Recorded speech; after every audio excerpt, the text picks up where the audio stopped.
Commander, something you need? How's the Normandy performing? Is she everything they said she'd be? She's the best ship in the fleet, if you've got a pilot who knows how to handle her. Balance isn't what you'd expect. Takes a while to get used to that oversized drive core we got stuffed in the back, and her power can sneak up on you if you're not careful. The Normandy's probably too much ship for your average Alliance pilot, Commander. Lucky for you, I'm anything but average. I like to know my crew. Mind if I ask you a few questions? I can see where this is going. You did a background check on me, didn't you?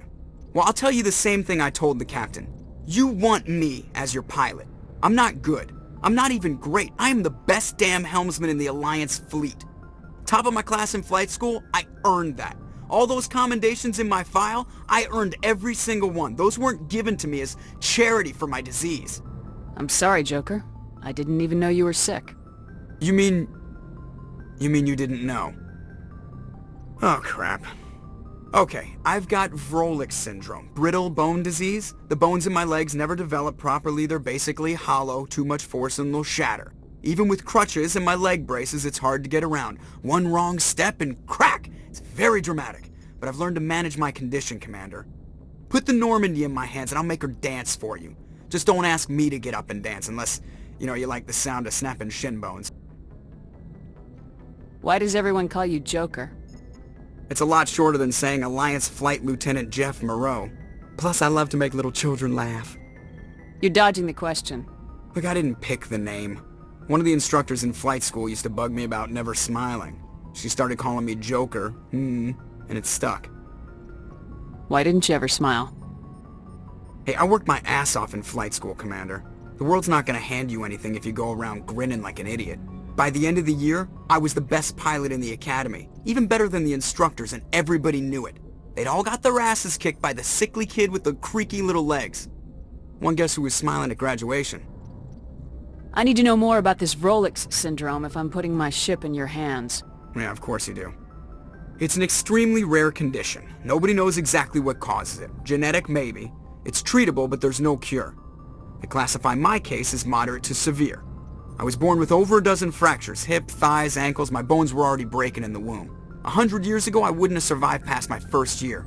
Lucky for me, modern medical science has turned me into a productive member of society. You're not gonna break a bone trying to fly the ship, are you? I don't fly with my feet, Commander, so I'm fine as long as I'm in this chair. I gotta be real careful when I get up to take a piss, though. I can do my job as well as anyone on the ship. Better, actually. So don't worry about it. I'm not trying to make you uncomfortable. Let's talk about something else. Whatever you want, Commander. How'd you end up joining the Alliance? Look, if you're looking for an inspirational tale of the crippled kid overcoming impossible odds, you're gonna be disappointed. My mother was a civilian contractor working for the Alliance. I basically grew up on the Arcturus station back when they were building up the fleets. Spend all that time around Alliance ships, there's a good chance you'll end up going to the Academy. I have to go. Alright, see ya.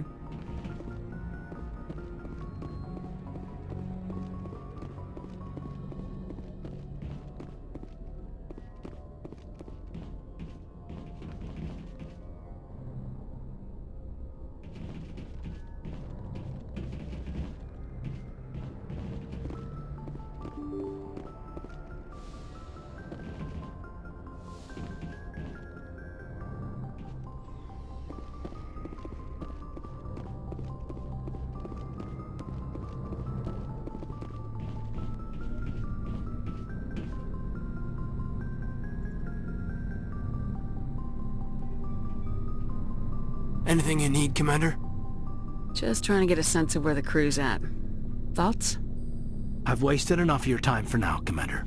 We'll have time for personal debriefings later. What's your opinion on the last mission? I don't see how we could have done things any better. At least not without getting to Eden Prime sooner. And we were on the scene faster than any other Alliance ship could have been. We'll talk another time, Lieutenant. Commander?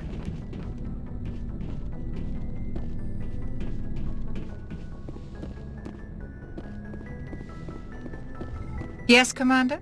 Is there something you need? How did you end up serving on an Alliance ship? I enlisted right out of med school. Earth always seemed boring to me. Too safe. I wanted to travel the stars, tending the wounds of tough soldiers with piercing eyes and sensitive souls. Turns out military life isn't quite as romantic as I'd imagined. But humanity needs the Alliance if we want to keep expanding through the Traverse, and the Alliance always needs good doctors. So I stayed on to do my part. I should go. Goodbye, Commander.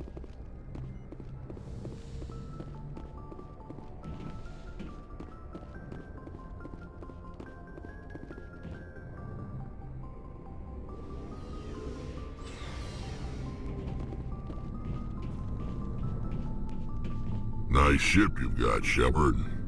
What can I do for you? What's your story, Rex? There's no story. Go ask the Quarian if you want stories.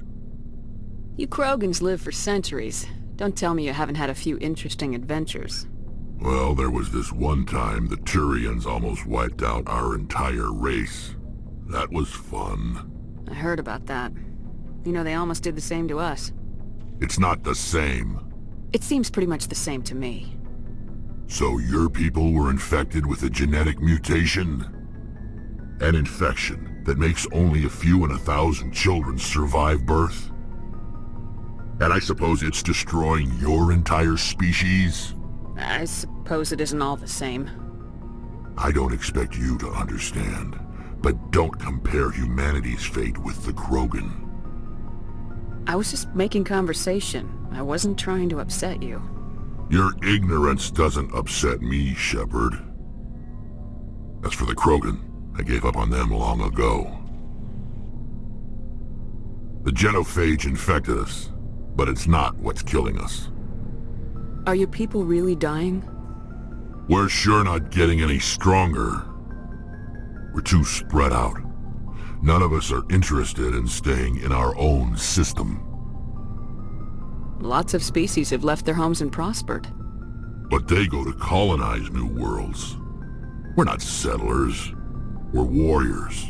We want to fight. So we leave.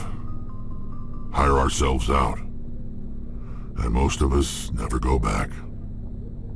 What can you tell me about the genophage? Ask the Solarians if you want details. They made it. All I know, it makes breeding nearly impossible. Thousands die in stillbirth, and most never get that far. Every Krogan is infected, every one. And no one's rushing to find a cure. Why don't the Krogan try to find a cure? When was the last time you saw a Krogan scientist? You ask a Krogan, would he rather find a cure for the genophage or fight for credits?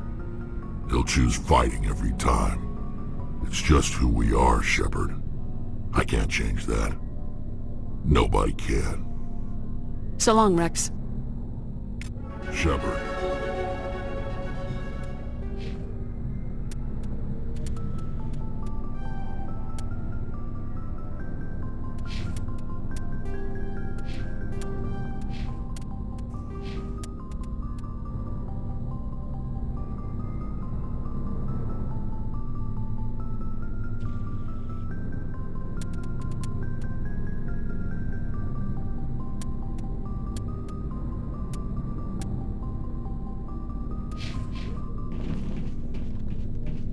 Commander? Do you have a few minutes to talk? One-on-one? I'm sorry, Commander. I need to get my duties squared away. I wouldn't mind talking more later, though. What's your opinion of the last mission? Kinda wish you'd got there sooner, Commander.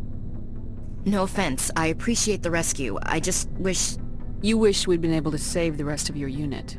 Yes, ma'am. If I had been more alert, we wouldn't have been cut down by an ambush. The Geth are perfect ambushers. They don't move, they don't make noise, they don't even breathe. They have flashlight heads, ma'am. I'll make sure it doesn't happen again. Dismissed, Chief. Ma'am?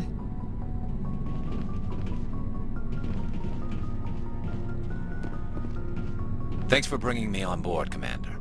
I knew working with the Spectre would be better than life at CSEC. Have you worked with the Spectre before?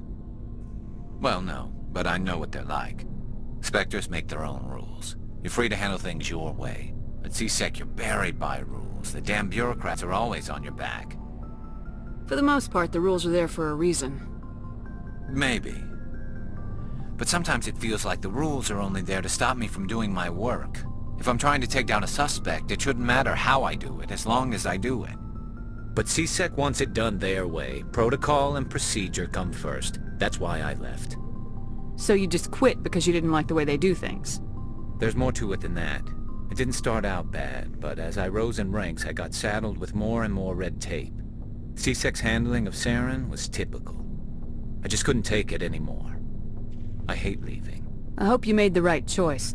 I'd hate for you to regret it later. Well, that's sort of why I teamed up with you.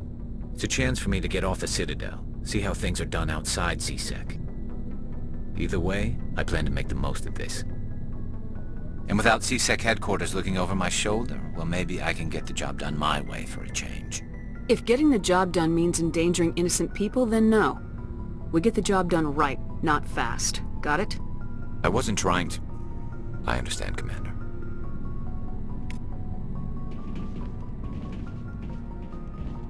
Hey, Commander. Looking for some extra supplies before you head out?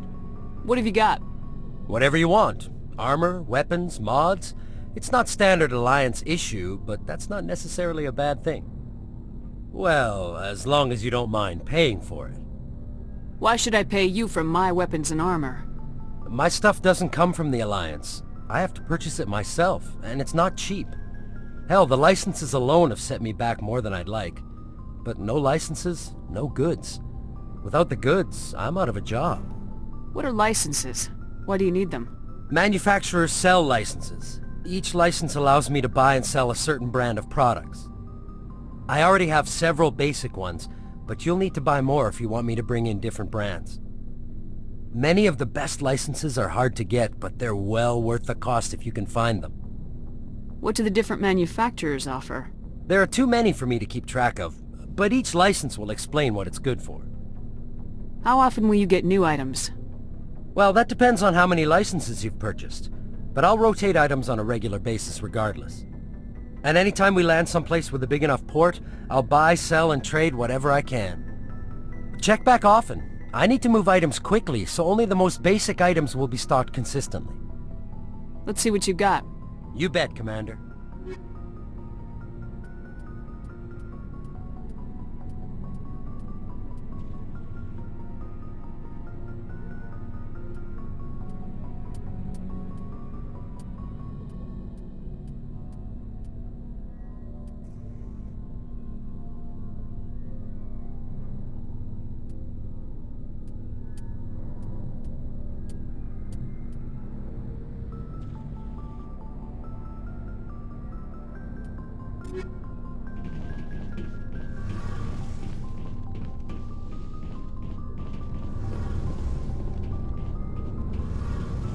Your ship's amazing, Shepard.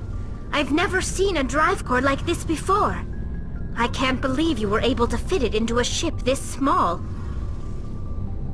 I'm starting to understand why you humans have been so successful. I had no idea Alliance vessels were so advanced. The Normandy's a prototype, cutting-edge technology. A month ago, I was patching a makeshift fuel line into a converted tug ship in the flotilla. Now, I'm sitting on board one of the most advanced vessels in Citadel space. I have to thank you again for bringing me along. Traveling on a vessel like this is a dream come true for me. I had no idea you found ship technology so interesting. It comes with being a Quarian. The migrant fleet is the key to the survival of my people. Ships are our most valuable resource. But we don't have anything like this. We make do with cast-offs and second-hand equipment.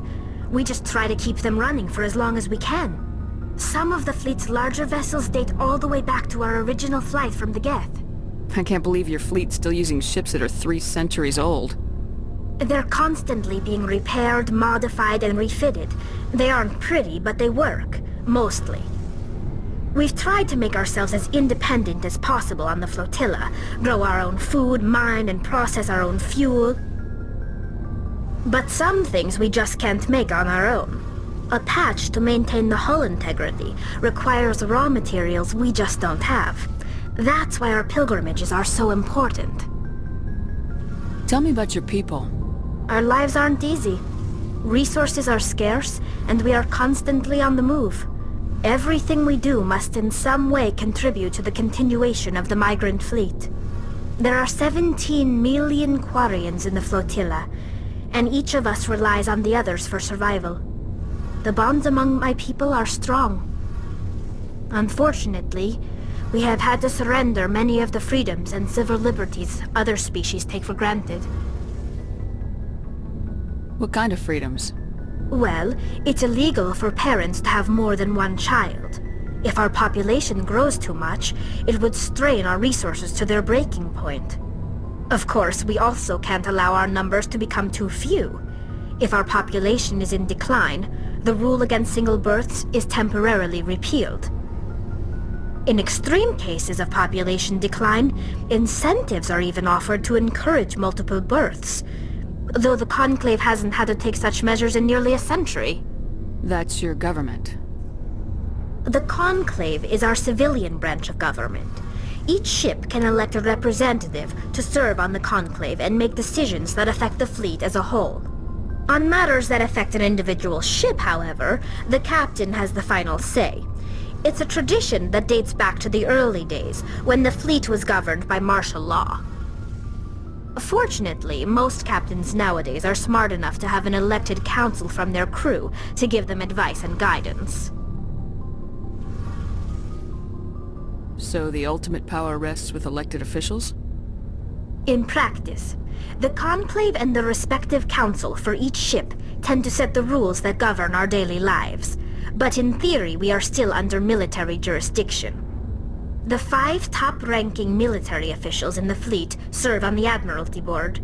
These 5 have the power to overrule any decision by the Conclave in case of emergency. To do so requires unanimous agreement among the Admiralty, and they can only do this once. After that, the entire board must resign their posts.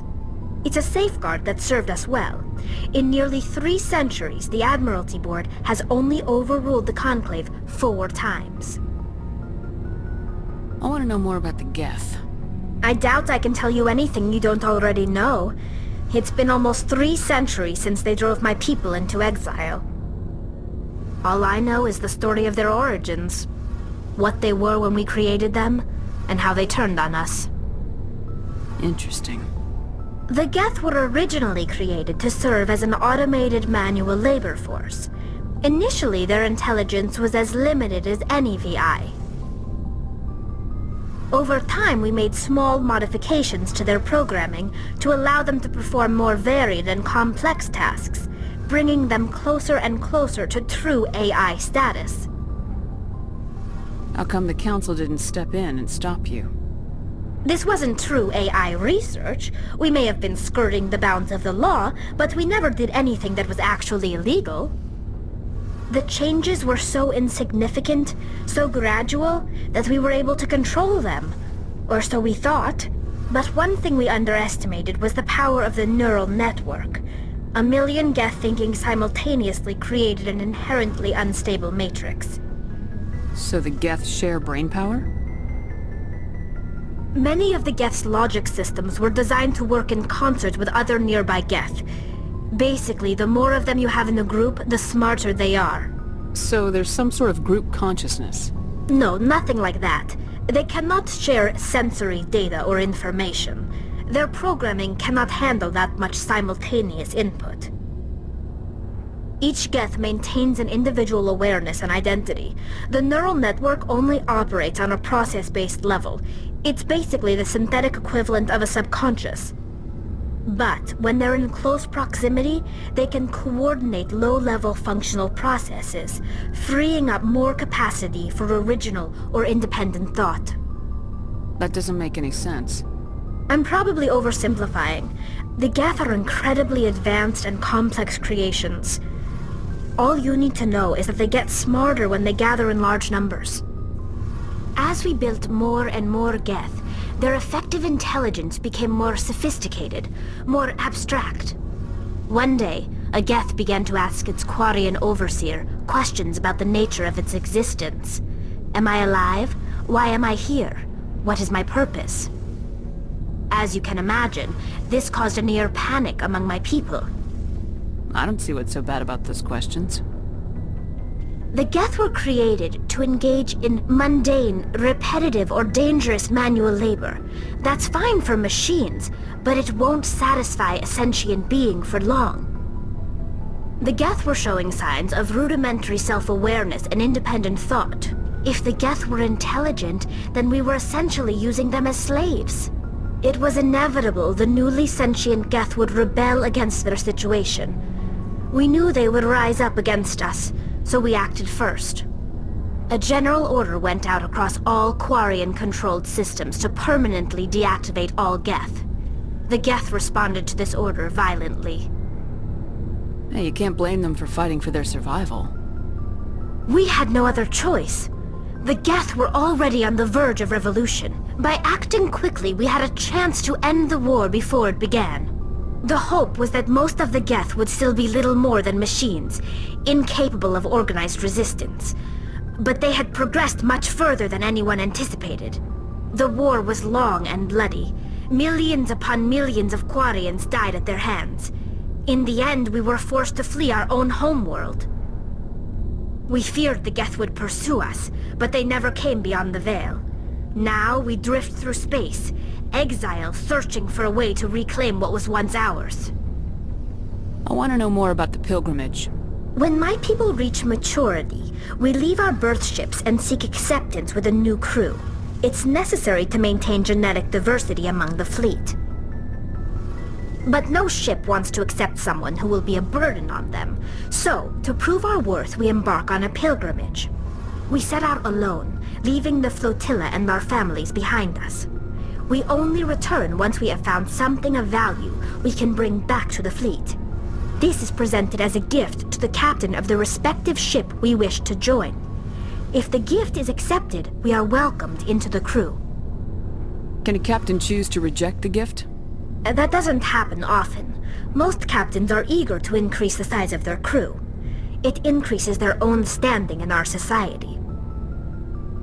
Even when a gift is not particularly valuable, the captain usually accepts it out of a sense of tradition. However, there is a stigma to presenting a substandard gift. It's not the best way to make a good impression on a new community. Most pilgrims don't return until they find something worthwhile. I can't believe they just send you off alone. It's not like they just cast us out. Before we leave, we are given lessons in how to survive outside the flotilla, and given gifts to help us on our journey. We also receive implants to fight off sickness and disease. Generations of living in an isolated and highly controlled environment have left our immune systems weaker than most. By the time we leave the fleet, we are well equipped for the pilgrimage. This is a rite of passage for all Quarians. If it were dangerous, our numbers would suffer. Virtually every pilgrimage ends with a triumphant return and the ritual presentation of the gift to one of the fleet's captains. I want to talk about something else. Like what? I should go. See you later. Hey, Commander, you know that Quarian, Tally? She's been spending all her time down here asking me about our engines. I'll tell her to leave you alone. What? No, she's amazing. I wish my guys were half as smart as she is. Give her a month on board and she'll know more about our engines than I do. She's got a real knack for technology, that one. I can see why you wanted her to come along. I figured she'd be a real asset to the team. You got an eye for talent, Commander, but I'm guessing that's not why you came down here. Fill me in on the IES stealth system. How does it work exactly? You can't hide a ship out in space. They emit too much heat and radiation, too easy for sensors to pick them up, unless you find a way to capture those emissions. So our stealth systems trap the energy we give off in storage sinks built into the ship itself. No emissions to give away our location. Eventually the sinks have to be vented. More than a few hours silent running and they overheat. Cook us inside our own hull. There's no way for anyone to detect us? A visual scan can still pick us up. Anyone looking out a window can see us plain as day. But you have to be pretty close to get an actual visual out in space. Most vessels rely on scanners. As long as the stealth systems are engaged, they can't see us. Not unless we accelerate to FTL speeds. Why doesn't it work with faster-than-light travel? Cranking up the FTL blue shifts our emissions, pushes them into frequencies too high to capture in the sinks. As soon as we make the jump, it's like setting off a flare. Sensors can pick up our location whenever we enter or exit FTL flight, but for short-range missions our stealth systems are amazing, and we've got the only one. Where else have you served, Adams? If you name a class of Alliance ship, I've probably served on it. Everything from dreadnoughts and carriers right down to frigates like the Normandy. My last assignment was on the Tokyo, only a cruiser, but she was a good ship. Couldn't hold a candle to the Normandy, though. I want to know more about the Normandy. She's the best ship I've ever served on, probably the fastest vessel ever designed, and she's the only one using the new Tantalus drive core. What's so special about the Tantalus drive core? Proportionally, it's about twice the size of any other vessel. Not only are we faster, but we can run at FTL speeds longer before we have to discharge the core. Carry on, Adams. Aye, aye, Commander.